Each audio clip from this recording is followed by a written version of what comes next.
이제 12월 지나면 또 새해가 이렇게 돌아오는 거예요. 근데 우리가 보통 얘기할 때 새해라고 그러잖아요. 근데 사실은 그 새해가 매년 이루어지고 있는, 이게 새해가 맞는 건지 같은 해가 계속 반복되는 건지. 그래서 성경에서는 그런 말씀이 있습니다. 해 아래에 새 것이 없느니라. 그리고 여전히 연대는 돌고 도느니라, 그런 말씀이겠죠. 그래서 우리가 새 것이 없다고 하지만 그 안에서 누리는 그 어떤 그 복된 우리의 삶은 주님하고 교제가 어떤 관계냐에 따라서 그 날이 매일매일 새로운 것 같아요. 그런 의미에서는 저도 오늘은 그러한 또 기쁨이 있는 날입니다. 십자가의 사건이 참 저희들에게는 얼마나 놀라운 능력이 되는 사건인가 하는 생각을 다시 해보게 되는 그러한 날이기도 했습니다. 오늘은 제가 주제를 번제할 어린 양은 어디 있나이까 라고 이렇게 주보에 올렸는데, 창세기 22장 1절에서 18절까지 읽어보고 본문 말씀을 통해서 주님의 허락하신 말씀을 나누도록 하겠습니다.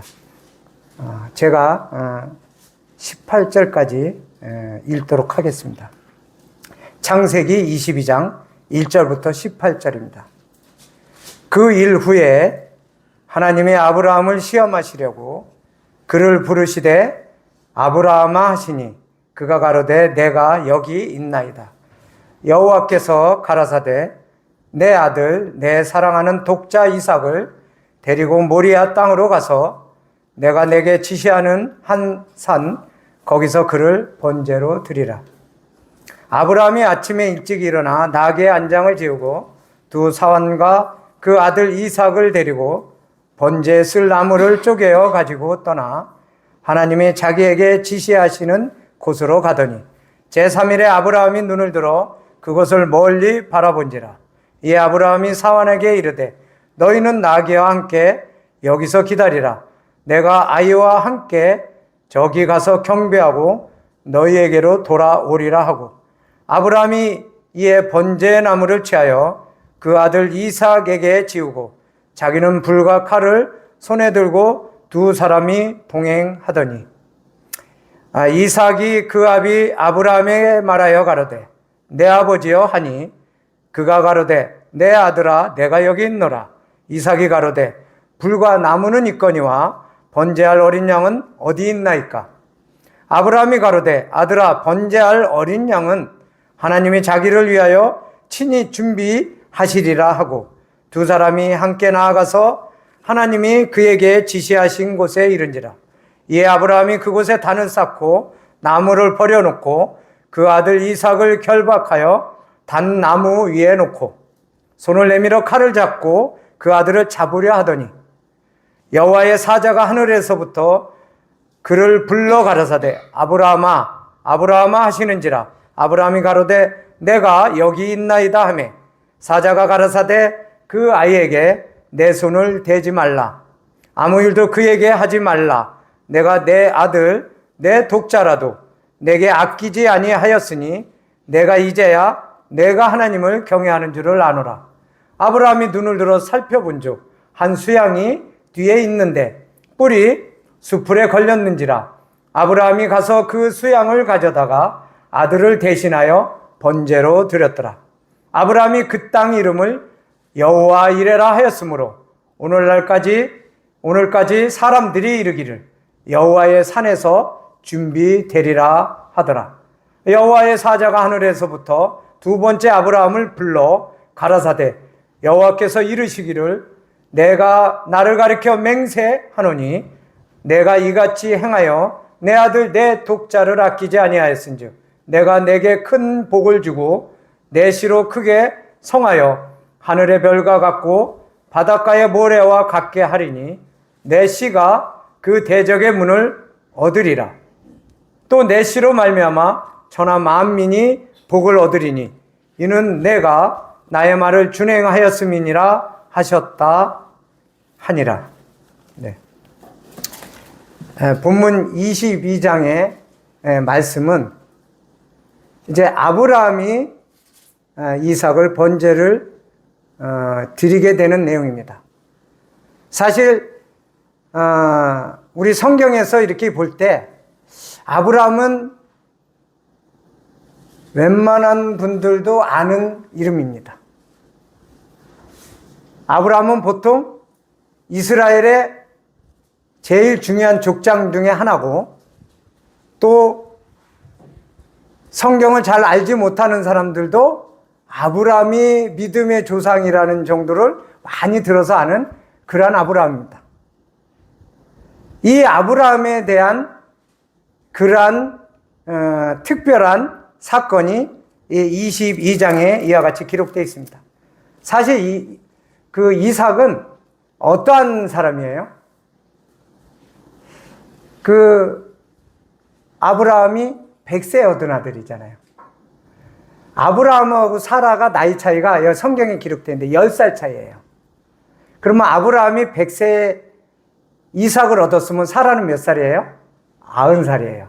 근데 그 당시에도 90살이면 지금으로 붙이면 거의 60이 넘었다고 보면 될 거예요. 그럼 어떻게 해요? 아이를 생산할 수 있어요? 상식이잖아요. 의학적으로. 생산할 수 없는 거죠. 그래서 그 전의 내용을 간단히 말씀드리면,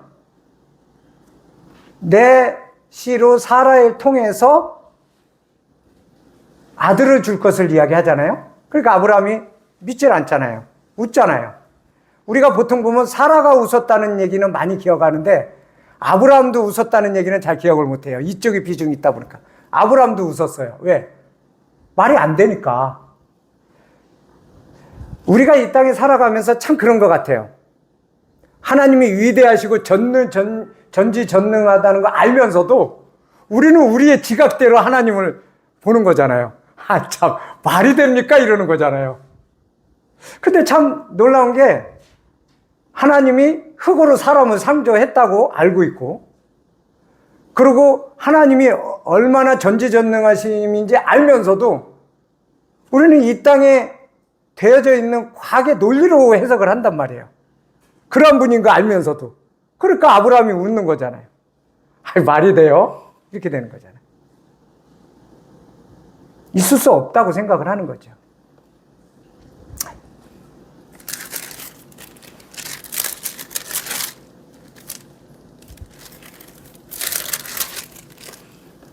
(18장) 한번 잠깐 보도록 하겠습니다. 18장 11절에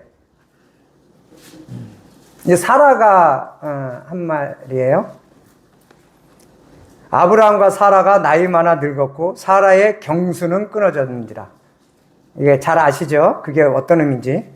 12절에 사라가 속으로 웃고 이르되 내가 노쇠하였고 내 주인도 늙었으니 내게 어찌 낙이 있으리요. 낙이 있으리요가 뭐냐면 내가 어떻게 아이를 생산할 수 있겠냐 이 얘기를 한 거예요.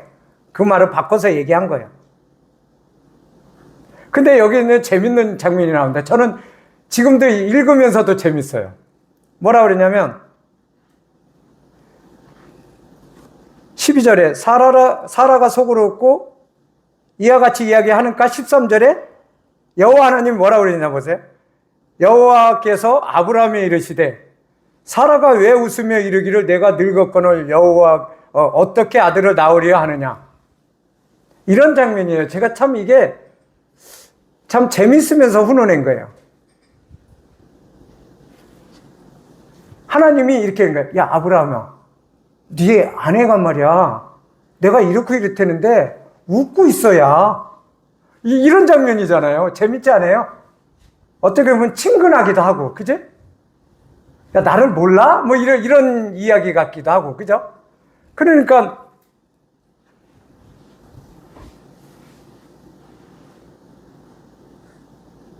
14절에 여호와께서 능치 못한 일이 있겠느냐? 기한이 이를 때 내가 내게로 돌아오리니 사라에게 아들이 있으리라. 15절에 이제 사라가 하는 말이 나옵니다. 아까는 아브라함한테 그랬는데, 사라가 두려워서 승인하지 아니하여 내가 웃지 아니하였느니라. 두려워한 거예요. 아브라함한테 친근감 있게 이렇게 얘기했는데 사라는 알고 두려워한 거예요. 왜 두려워했을까요? 나 웃지 않았어요. 근데 하나님이 웃었다고 하니까 두려워한 거예요. 그러면서 나 웃지 않았어요 그랬어요. 그러면 하나님이 거짓말을 하셨을까요? 사라가 거짓말을 했을까요? 사라도 거짓말 안 했어요. 하나님도 거짓말 안 했고요. 그럼 이건 어떻게 된 물이에요? 사라는 속으로 웃었기 때문이에요. 자매님이 속으로 한 거 내가 알아요? 그럼 내가 자매님 알아가지고 이랬지? 그러면 자매님 내가 맞췄는데도 아니요. 하나님은 창조하신 분이에요. 사라가 속으로 한 걸 아는 거예요. 내 심정을 보느니라 그런 거예요. 우리는 하나님 앞에서 숨김이 없는 사람이에요. 내가 손으로 죄를 짓지 아니하였다 할지라도 내 마음으로 짓는 죄 하나님은 다 이미 아신다는 거예요. 네가 심중으로 이룬 거를. 그래서 하나님은 심중의 죄도 다룬다는 거예요. 그러니까 하나님이 야 웃었어. 안 웃었는데요? 웃었어. 또 그러는 거예요. 마음속으로 웃은 것 아신 거잖아요. 이 장면이에요. 이게 참 놀랍기도 하고 재밌기도 한 장면이에요. 이런 하나님을 우리에게 이 성경은 기록하고 있다고 하는 것입니다. 자, 이렇게 해서 이삭이 100세에 태어났어요. 그때 먼저 종에 통해서 하갈, 그죠? 애굽 여의 하갈을 통해서 난 이스마엘이 있었잖아요. 요때. 그럼 이스마엘이 요때 몇 살 정도 됐어요? 약 한 13살 정도 됐어요. 그러면 이삭하고 이스마엘은 한 13살 정도 차이가 되는 거죠. 이 장면이 이후에 어떻게 얻은 아들이에요? 이렇게 생각도 할 수 없고 이렇게 가능하지 않다고 얻은 아들이에요.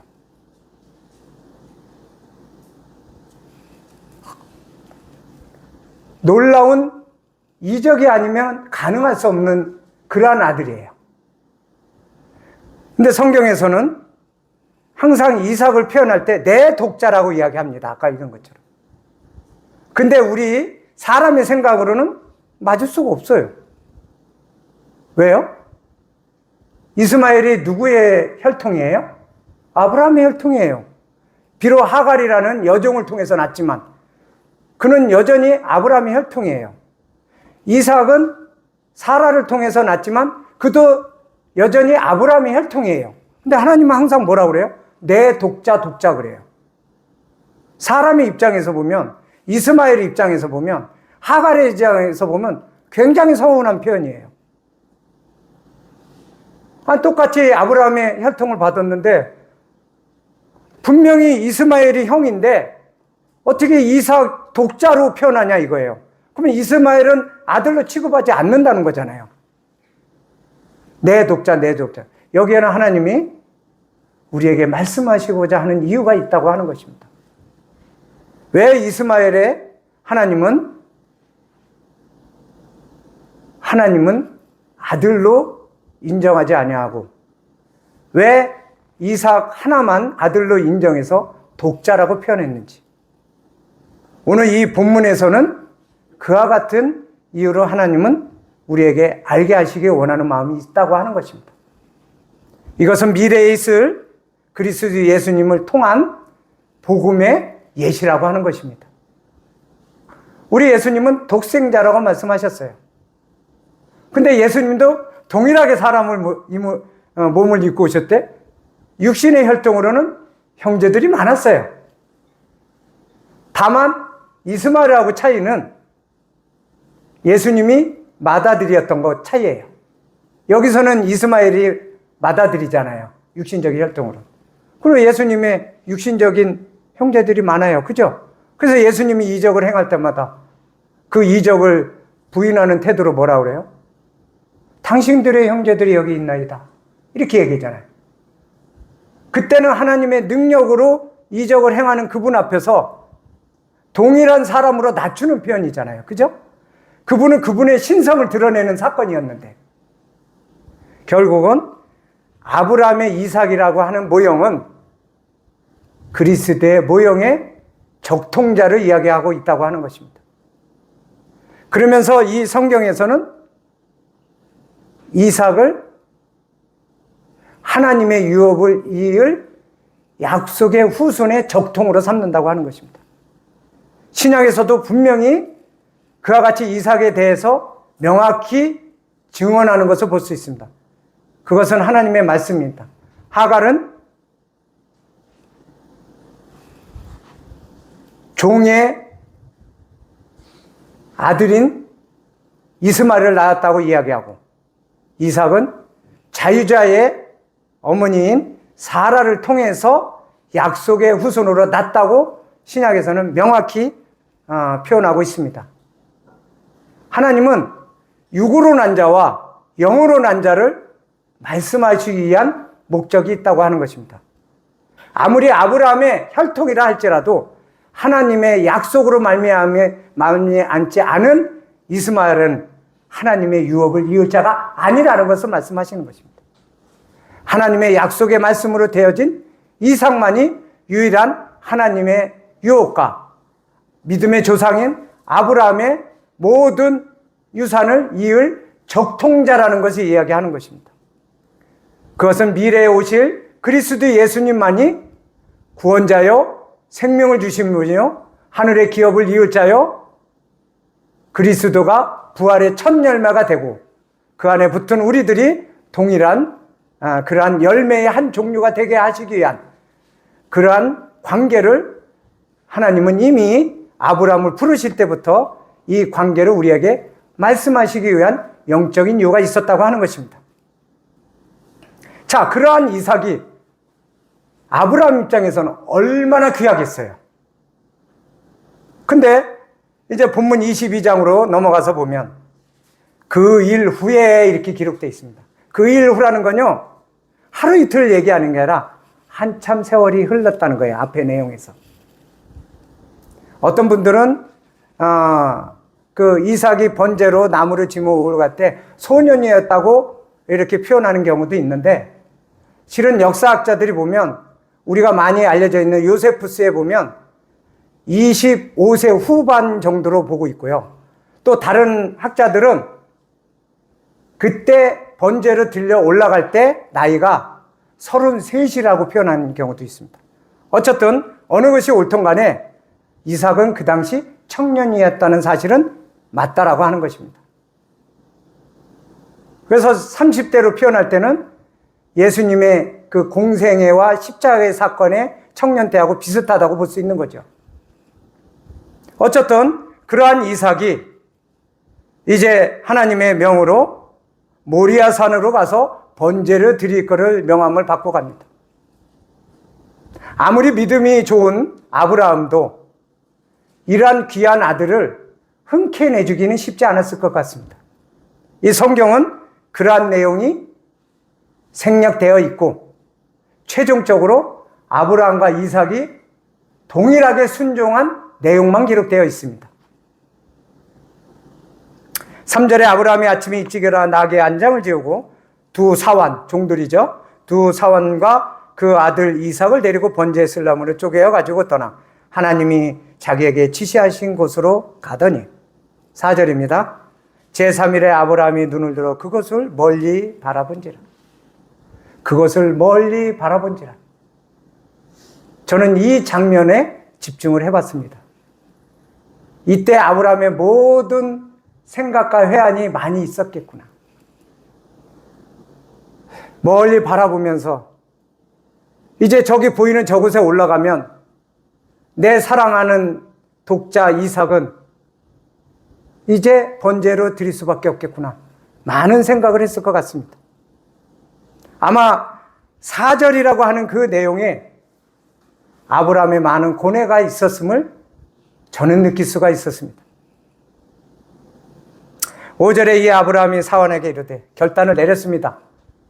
고민 가운데. 너희는 나귀와 함께 여기서 기다리라. 내가 아이와 함께 저기 가서 경배하고 너희에게 돌아오리라. 놀라운 반전이 일어났어요. 하나님 앞에서 순종하겠다는 결정을 내리고 어떤 표현을 써요? 다시 돌아오겠다는 확신을 갖습니다. 이삭을 번제에 바치면 같이 돌아올 수가 없어요. 근데 아브라함은 어떤 믿음이 생겼는지 다시 돌아오겠다는 살아있는, 이삭이 살아있는 그런 표현을 쓰는 것입니다, 이게.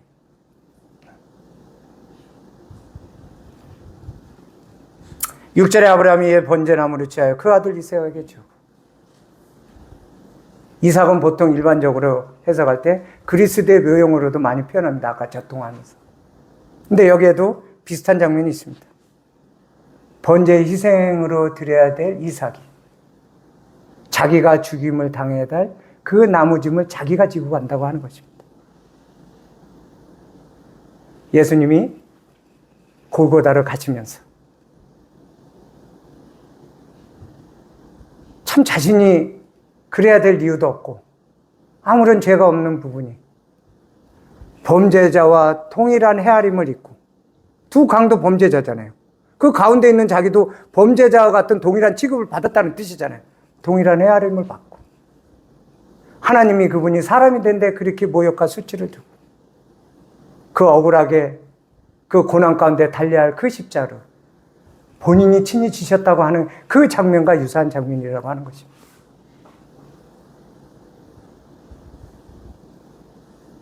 저는 이 과정에도 여전히 마음이 울컥합니다. 그분은 그러한 분인데 그 무거운 십자가를 치시고 채찍임하시고 쓰러지시고 다시 짊어지시고, 사실 그분의 일이 아니고 우리의 일인데, 이삭은 어쨌든 영문도 모르고 그 단위에 그 나무에 자기가 번제로 드려질 올랐을 그 나무를 본인이 친히 지고,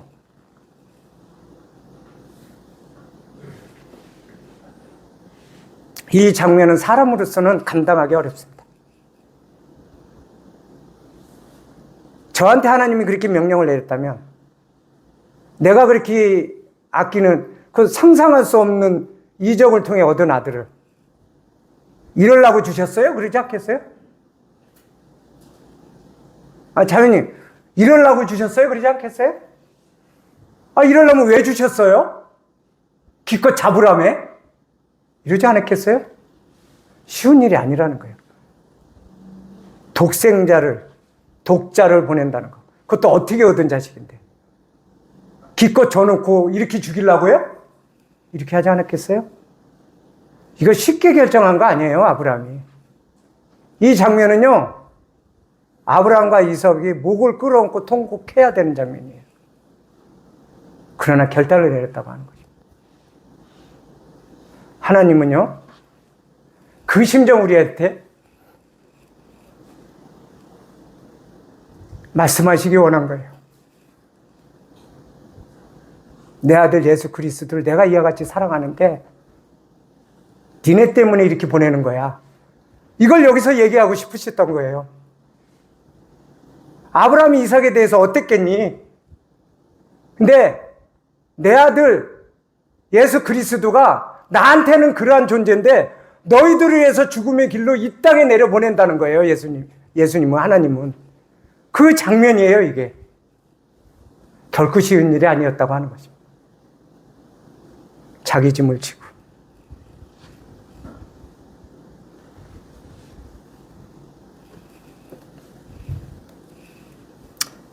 아브라함은 이 순종의 이유로 믿음의 조상이 되고 믿음의 가정의 제일 일대 촉장이 된다고 하는 것입니다.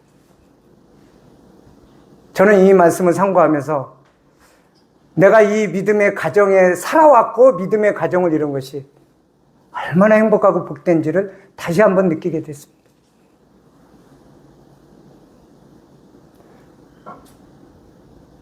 사실 제가 눈물이 많다고 그럽니다. 어떤 분은 감성적이라고도 그래요. 근데 나쁘지 않더라고요. 주님이 주신 감동인데 감동이 오면은 눈물이 나는 거고, 그 마음이 읽어지는데 어떻게 눈물이 안 나와요? 나를 이렇게 사랑했는데 어떻게 눈물이 안 나와요? 제가 믿음의 가정에 얘기를 하는 이유가 어렸을 때 저는 어머니의 손에서 우리 일반 교회로 치면 한 권사님이라고 유명하신 분인데 그렇게 길러졌어요.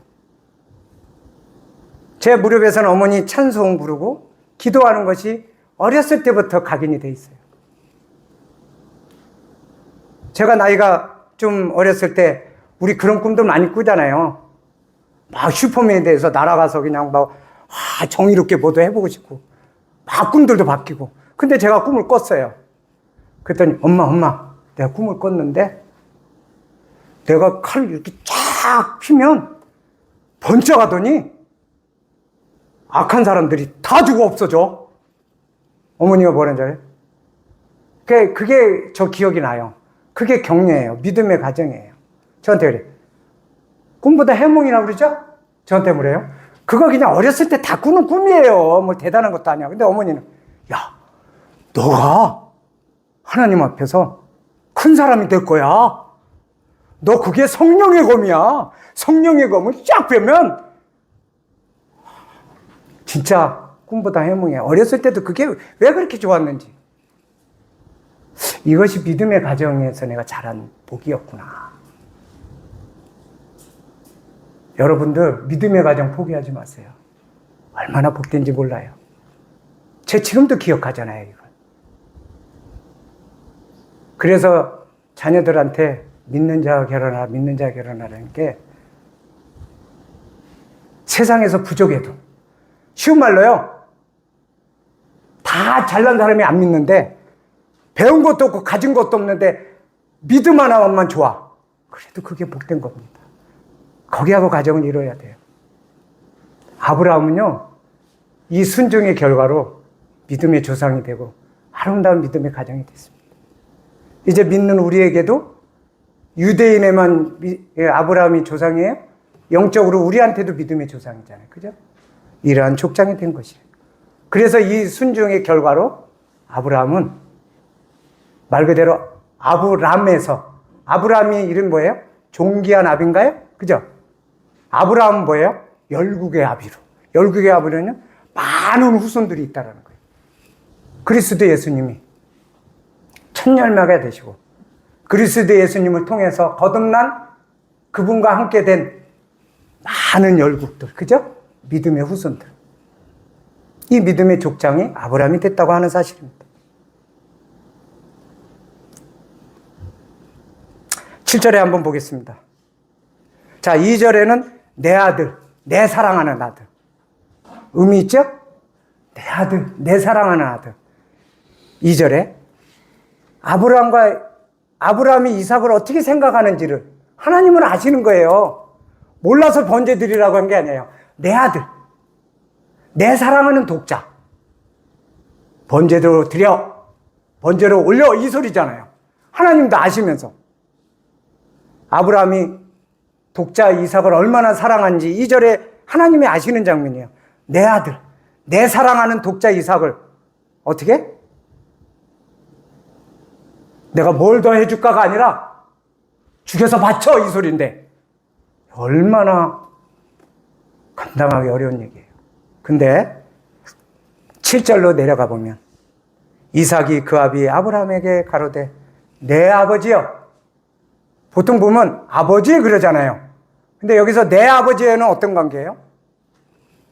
이삭이 아브라함을 아버지로서 지극히 사랑하면서 신뢰하는 관계, 긴밀한 관계를 나타내는 거예요. 내 아버지요.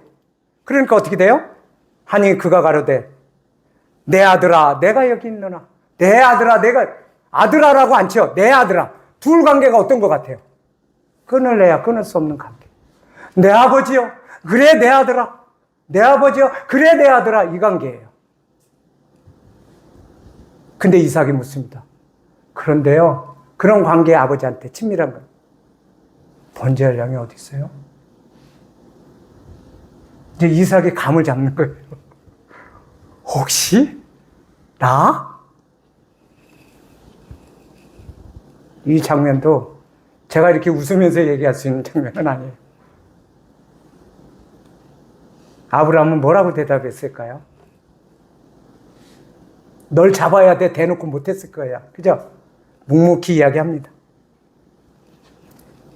8절에 아브라함이 가로되 아들아 번제할 어린 양은 하나님이 자기를 위해 친히 준비하시리라. 이 대답 놀랍지 않아요? 자기는 명령을 받았잖아요. 이삭을 칼로 잡으라고 번제로. 그죠? 근데 뭐라고 표현해요? 야, 널 잡아야 돼 그러지 않고 하나님이 친히 준비해 주실 거야. 하나님을 의지하는 그 마음. 그럼에도 불구하고 하나님의 명령에 순종한 아브라함의 마음. 9절에 하나님이 그에게 지시하신 곳에 이르는지라. 이 아브라함이 그곳에 단을 쌓고 나무를 버려놓고 그 아들 이삭을 결박하여 단나무 위에 놓고 손을 내밀어 칼을 잡고. 자, 손을 내밀어 칼을 잡고. 이건 뭐예요? 이 아래에서 나오는 장면으로 제재하지 않은 한은 이삭은 죽었다? 살았다? 죽은 것입니다.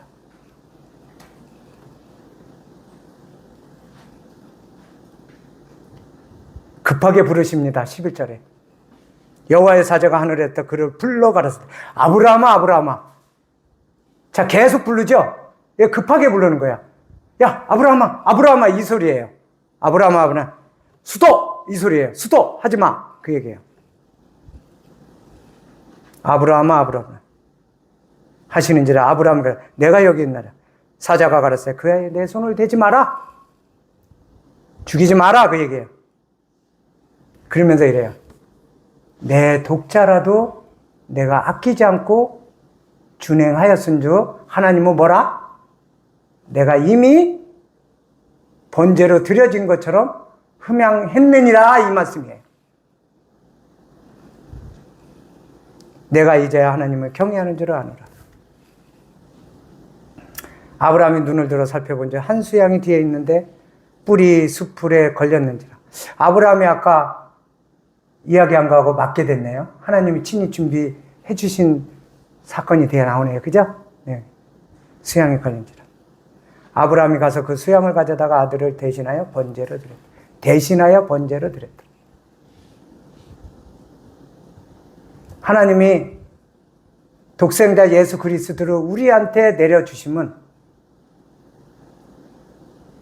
내 독자라도 아끼지 않은 독생자 그분은 우리한테 내어주셨다는 사실을 우리는 이 말씀을 통해서 살펴볼 수 있게 된다고 하는 것입니다. 하나님은 예수님을 그렇게 사랑하셨는데 우리를 위해서 그와 같이 내어주셨다고 하는 것입니다. 그래 예수님이 십자가에 달려 돌아가시기 전에 뭐라고 했어요? 내 아버지여 내 아버지여 할 수 있으면 이전을 내게서 옮겨주시옵소서. 그 고난과 고통이 얼마나 심했으면 기도할 때 땀방울이 핏방울과 같이 되고 그 십자가의 길이요 그렇게 쉽게 가는 길이 아니었던 걸 주님도 아시는 거예요. 근데 가야만 했던 거잖아요. 이삭이 그럼에도 불구하고 순종했던 것처럼. 하지만 나의 원대로 마옵시고 아버지 하나님의 원대로 뜻대로 하옵시고 하고 그 십자가의 그 저주의 잔, 죽음의 잔, 고통의 잔을 친히 우리를 위해서 당하셨다고 하는 것입니다. 여기 아까 이삭의 나이를 제가 언급했었잖아요. 아브라함은 노쇠한 아브라함이에요. 이삭이 육신적으로 아브라함을 제지할 수 있는 나이예요. 근데 아브라함 앞에서 이삭도 이와 같이 순종하는 모습입니다. 아까 청년이라고 그랬잖아요. 자기가 내가 왜 죽어야 돼요? 내가 왜 번제를 드려야 돼요? 얼마든지 아버지를 뿌리치고 제지할 수 있는 나이였다고 하는 것입니다. 청년이라고 그랬잖아요. 근데 우리가 일반적으로 알기에 이삭은 이 소년으로 이렇게 비춰지는 경우가 있습니다. 아마 이것도 연관이 있는 것 같습니다. 이슬람 그 무슬림이라고 하는 이슬람 종교 알죠? 거기도 아브라함이 자기의 족장이에요. 조상이에요. 근데 거기는 표현을 이브라힘이라고 얘기해요. 이브라힘. 똑같은 아브라함입니다. 근데 지금 그 중동의 그 이슬람은 누구의 후손이에요? 이스마엘 후손이에요. 하갈의 후손이에요. 이게 다 성경의 역사대로 사실대로 지금 되어 있는 거예요. 근데 거기서는 모리아산에 누가 드려졌다고 하는지 아세요? 이삭이 아니라 이스마엘이 드려졌다고 해요. 이스마엘은 드려질 때 거기는 또 육신적으로 표현하니까 뭐라고 표현하냐면 독자였을 때 드려졌다고 그래요. 그러니까 한 13살 전후에 드려진 거가 되는 거예요. 독자였을 때니까 이삭이 태어나기 전이라는 거야, 문자적으로. 그러면 소년 때 드려진 거죠. 이게 거기서 주장하는 거예요. 그래서 그들이 이 날을 최대의 명절 메카의 성지에서 드리는 거예요. 이슬람이. 다 이것을 인용하니까. 그래서 그런 것들이 소년으로 드려졌겠다는 생각들도 있는 거예요. 근데 사실 성경학자들이 볼 때는 25세 후반 내지는 길게는 33살이라고 나옵니다. 번제 이삭을 번제로 드릴 때. 어쨌든 이와 같이 이삭은 거부할 수 있는 건장한 청년이었을 때라고 하는 거죠. 근데 이삭이 순종의 모습을 아브라함과 같이 봤습니다. 그리스도 예수님이 하나님 아버지 앞에서 그와 같이 이삭과 같이 순종하지 않았다면 우리의 존재가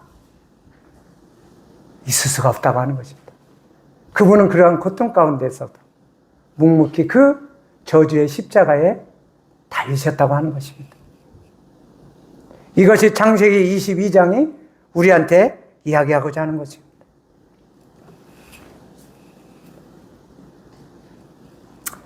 아까 얘기 중에 하나 더 보태면, 그래서 이슬람에서는 이스마엘이 번제로 모리아산에 드려졌다고 하면서 대신 나온 거를 여기 수당이죠. 거기는 뭐 양심이 그랬는지 모르지만 염소라고 얘기합니다. 근데 우리 성경적으로 보면 염소는 좀 저기잖아요. 염소가 걸렸다고 나와요, 거기. 그건 좀 바뀌었어요. 이스마엘도 바뀌었지만. 어쨌든. 그래서 이와 같이 우리는 이 이삭이 하나님 앞에서 드려졌을 때 그는 결국 이삭은 죽지 않고 죽은 거와 마찬가지가 됐습니다. 육신을 이야기하는 거죠. 무덤에 묻히지 않고 살아난 거가 되는 것입니다. 이 사건은 칼로 잡을 때, 그죠?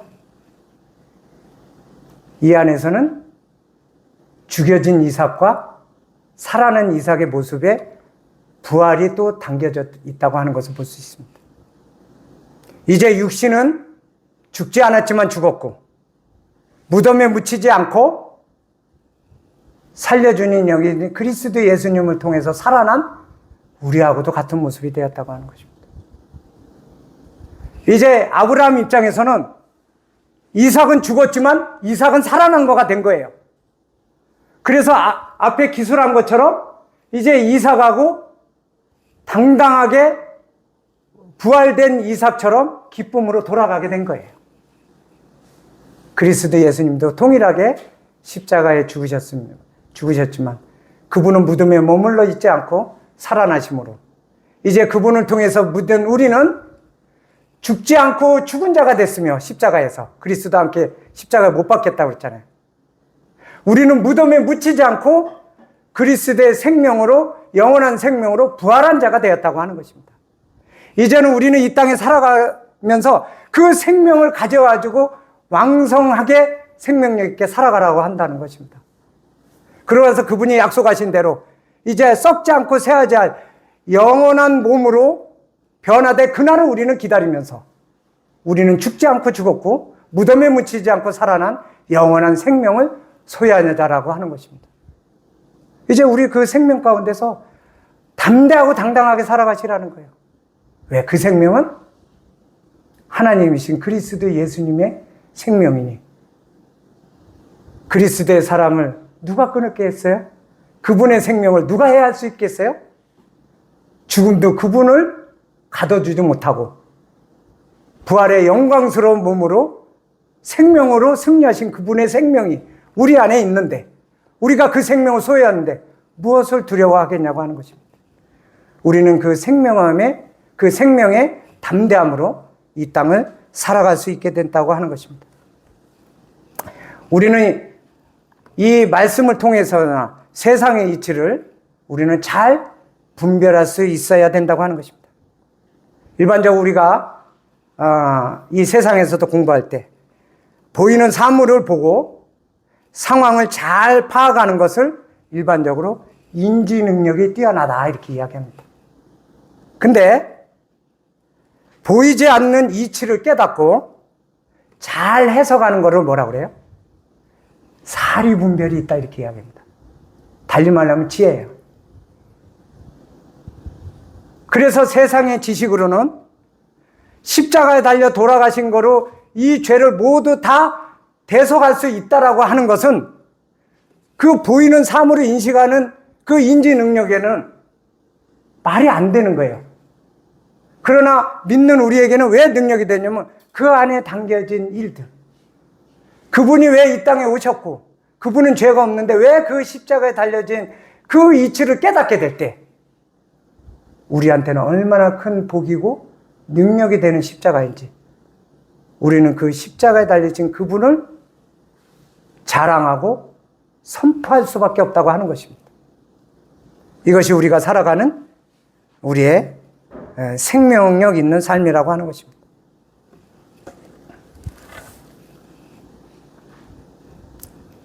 그래서 그리스도 예수님은 부활하시면서 뭐라 그랬어요?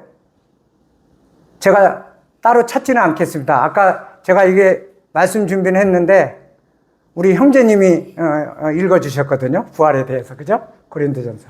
네, 그렇습니다.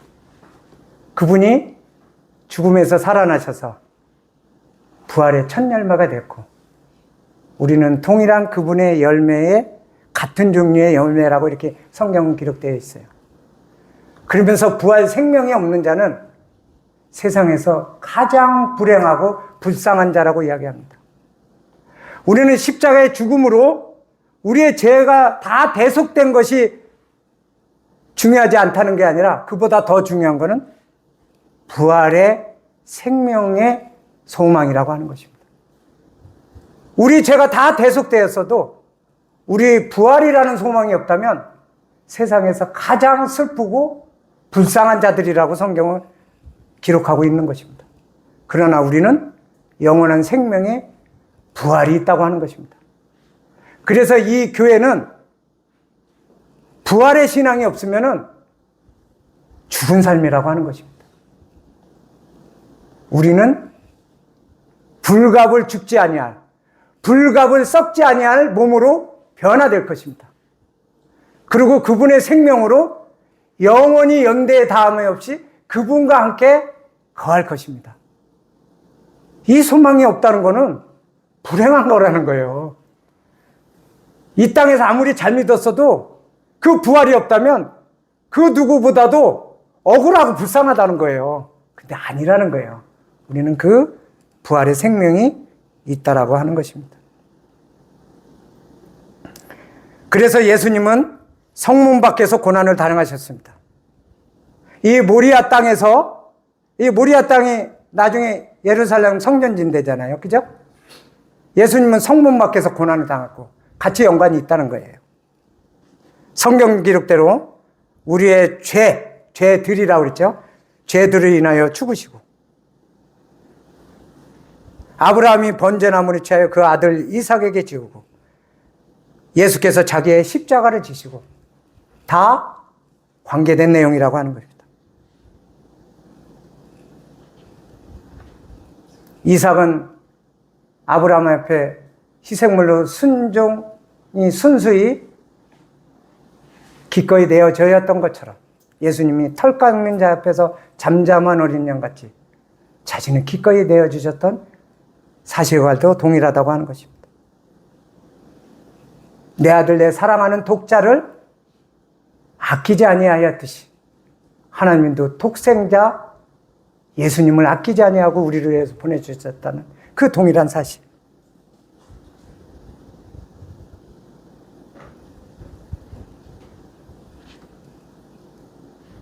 이삭은 죽었지만 죽지 아니하는 부활의 그 상징이 된 것처럼 예수님은 무덤에 머물러 있지 않고 3일 만에 부활해서 우리에게 영원한 의가 되시고 생명의 본이 되었다고 하는 것입니다.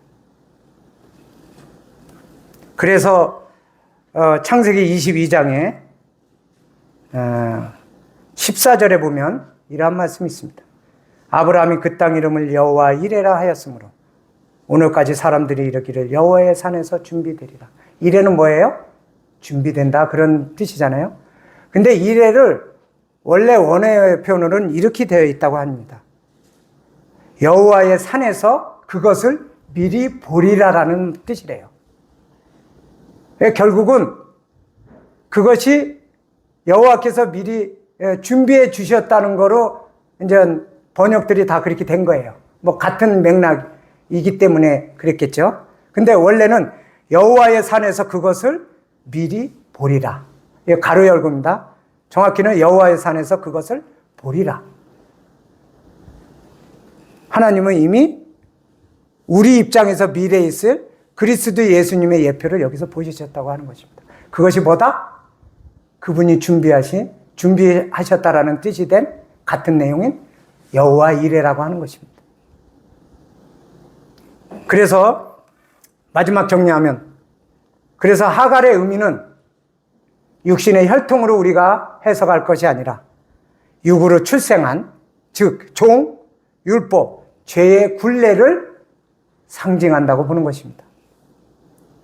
근데 하나님의 언약의 말씀에 의해서 태어난, 그 이적을 통해서 태어난 이삭은, 사라를 통해서 나온 그 이삭은 뭐라고 하는데, 자유하는 자에게서 태어난 약속의 후손, 언약의 후손, 복음과 성령으로 출생한 그러한 약속을 상징한다는 것을 볼 수 있습니다. 그 관련된 말씀을 갈라디아서 4장 22절에서 31절을 어느 형제님이 마이크가 있으면 그걸 한번 읽어주시면 감사하겠습니다. 갈라디아서 4장 22절에서 31절입니다.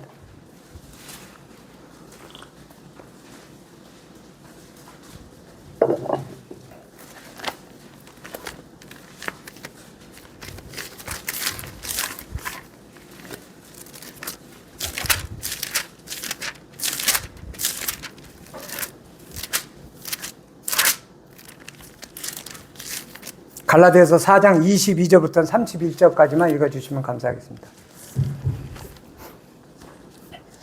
기록된 바 아브라함이 두 아들이 있으니 하나는 계집 종에게서 하나는 자유하는 여자에게서 낳았다 하였으나 계집 종에게서는 육체를 따라 낳고 자유하는 여자에게서는 약속으로 말미암았느니라. 이것은 비유니 이 여자들은 두 언약이라. 하나는 신의 산으로부터 종을 낳은 자니 곧 하가라.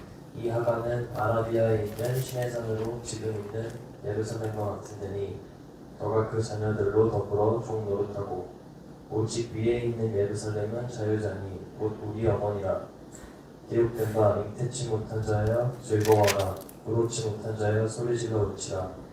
이는 홀로 사는 자의 자녀가 남편 있는 자의 자녀보다 많으니라 하였으니 형제들아 너희는 이삭과 같이 약속의 자녀라. 그러나 그때 육체를 따라 난 자가 성령을 따라 난 자를 핍박한 것 같이 이제도 그러하도다. 그러나 성경이 무엇을 말하느냐? 계집 종과 그 아들을 내어 쫓으라. 계집 종의 아들이 자유하는 여자의 아들로 더불어 유업을 얻지 못하리라 하였습니다. 그런즉 형제들아 우리는 계집 종의 자녀가 아니요 자유하는 여자의 자녀니라. 그죠? 우리 진리가 너희를 자유케 하리라. 우리는 자유하는 자의 이삭의 본을 받은 그러한 생명을 소유한 자라고 성경은 이삭에 대해서 밝히 이야기하며 왜 하갈과 사라의 자녀의 차이가 무엇인지 명확하게 기록하고 있다고 하는 것입니다. 우리는 이와 같이 뭐라고 표현해요? 28절에 형제들아 이렇게 얘기합니다. 누구한테 하는 말이에요? 우리한테 하는 말이잖아요. 거듭난 생명을 가진 형제님, 자매님들한테 하는 말이잖아요. 형제들아, 너희는 그와 같은 생명을 가졌다. 하갈의 계집종을 통해 나온 이스마엘이 아니고 하나님의 적정자, 하나님의 기업을 물을 자, 너에게 영원한 생명을 준 그리스도와 연합된 그 생명을 소유한 자라는, 그걸 통해 우리는 이 땅의 그 누구도 우리를 흔들 수 없는 그러한 생명 안에서 살아갈 수 있다고 하는 것이, 그것이 뭐예요? 그것이 진리 안에서 자유케 되는 거예요. 우리는 구속받을 일이 없어요. 참 자유한 자들이에요. 율법에 얽매일 일도 없고 그냥 하나님의 법을 그냥 즐거워해서 하는 것, 얽매여서 하는 게 아니고, 그리고 하나님의 말씀을 주야로 묵상하면서 기뻐하는 것, 억지로 하는 것이 아니고 그분의 말씀이 참으로 달고 오묘한 것, 율법에 얽매여서가 아니고, 이것이 자유함이잖아요. 이것이 진리가 너희를 자유케 하는 그 자유함을 누린 그러한 사람이라고 하는 것입니다. 주님이 아까 어린 양 얘기했듯이 요한복음 1장 29절에 그랬잖아요. 보라, 세상 죄를 지고 가는 하나님의 어린 양이, 이삭의 남이쯤을 지고 가는 번제 희생물로 간 것처럼 그 어린 양을 준비했잖아요. 그 어린 양을 준비한 거를 미래에 보고 이야기한 거라고 이래 아까 원문을 얘기했잖아요. 그죠? 미래의 그리스도 예수님의 어린 양을 준비해 주시지 않았어요? 그죠? 하나님이 어린 양을 준비했잖아요. 그래서 보라, 세상 죄를 지고 가는 하나님의 어린 양이로다. 세상에는 뭐가 포함되어 있어요? 그 세상죄. 세상에는 뭐가 포함되어 있어요? 시간적으로 볼게요. 과거, 세상이죠? 현재, 세상이죠? 미래, 세상이죠? 그럼 과거에 있는 사람, 현재에 있는 사람, 미래에 태어난 사람, 그 세상 안에 있지 않나요? 그래서 예수님이 십자가에 이루신 거는 과거, 현재, 미래가 그분한테 의미가 없는 거예요. 우리의 모든 인류의 모든 거를 통틀은 거예요. 그게 세상이에요. 세상 안에는 과거, 현재, 미래가 들어있고, 세상 안에는 과거의 누구, 현재의 누구, 앞으로의 다 들어있다고 하는 거예요. 그분이 그 모든 죄를 해결하신 완전하신 분이라고 하는 것입니다. 그러면서 그분이 말씀하셨잖아요. 양의 우리에 들어가지 않고 다른 데 통해서 들어오는 거를 뭐라고 그래요? 절도며 강도라고 그랬잖아요. 그러면서 주님이 뭐라고요? 내가 친히 양의 문이야. 내가 양의 문이야. 나를 통해 들어와. 나를 말미암지 않고 다른 문으로 들어오는 거는, 다른 문이 아니죠. 담을 타든 뭐든 양의 우리로 들어가는 건 강도의 절조라고 하는 것입니다. 그래서 천하의 구원 얻을 만한 다른 이름을 주신 적이 없다. 그리스도 예수님밖에는. 그분이 양으로 오셨고 여호와 하나님이 예비된 것처럼, 예비해 주신 것처럼, 그리고 그분이 친히 내가 양의 문이라고 말씀하셨고, 그래서 내 양들은 나의 몸으로 들어왔을 때 꼴을 먹고 양육을 받고 자라느니라, 이렇게 말씀하시는 거예요. 우리는 그분을 통해서만 자라날 수 있습니다. 이것이 창세기 22장을 통해서 왜 아브라함이 믿음의 조상이 되었고, 우리의 생명은 얼마나 위대한 하나님의 은혜 안에서 굉장히 담대하고 당당할 수 있는 그러한 사람이 되었나. 우리의 신분과 특권을 다시 한번 생각해 볼 수 있는, 그분의 생명을 소유한 성도님들이 마음껏 이 땅에서 주님 맞이할 때까지 누릴 수 있게 되기를 바라는 마음이 있습니다. 이상으로 마치겠습니다.